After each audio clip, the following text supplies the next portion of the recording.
దైవం మీద నమ్మకం ఉన్న ఒక వ్యక్తికి లక్ష్మీదేవత ప్రసన్నమై, ఇంక నేను వెళ్లాల్సిన సమయం వచ్చింది, రేపటి నుంచి శని రాబోతున్నారు, ఇన్నాళ్ల నీ భక్తికి నీకు ఏదో ఒకటి ప్రసాదించగలను, ఐశ్వర్యమా, ఆరోగ్యమా, అనురాగమా, ఏది కావాలో కోరుకో నాయనా అని అంటుంది. అమ్మా, నాకు ఏ కష్టం వచ్చినా తట్టుకుంటాను, కాని నా కుటుంబంలో ఒకరంటే ఒకరికి అనురాగం ఉండేలా చూడు తల్లి అని అనగా తదాస్తు అని వెళ్తుంది. మరుసటి రోజు వంటలో అత్తగారు కోడల్ని ఉప్పేయమని చెప్తే చిన్న కోడలు వెళ్లి ఉప్పు వేస్తుంది. పెద్ద కోడలు రుచి చూడకుండా తను కూడా ఉప్పు వేస్తుంది.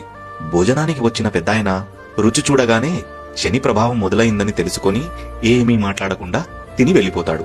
తర్వాత భోజనానికి వచ్చిన పెద్ద కొడుకు మొదటి ముద్ద పెట్టుకోగానే నాన్నగారు భోజనం చేశారా అని అడిగి చేశారు అని తెలుసుకొని తను కూడా ఏమీ మాట్లాడకుండా భోజనం చేసి వెళ్లిపోతాడు. చివరగా భోజనానికి వచ్చిన చిన్న కొడుకు కూడా మారు మాట్లాడకుండా భోజనం చేసి వెళ్లిపోతాడు. ఆ తర్వాత ఒకరొకరు తన భర్తలు భోజనం చేశారని తెలిసి వారు కూడా మౌనంగా భోజనం చేసేస్తారు.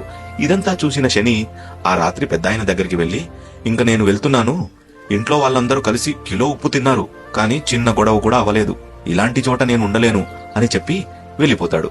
ఆ మరుసటి రోజే లక్ష్మీదేవి మళ్లీ ఇంట్లో అడుగు పెడుతుంది. నీతేంటంటే, ఏ కుటుంబంలో అయితే ప్రేమ అనురాగం అర్థం చేసుకునే గుణం ఉంటుందో వాళ్ళ ఇంట్లో ఎప్పుడూ అష్ట ఐశ్వర్యాలు వెలసిల్లుతూ ఉంటాయి. మరిన్ని మంచి కథల కోసం నన్ను ఫాలో చేయండి.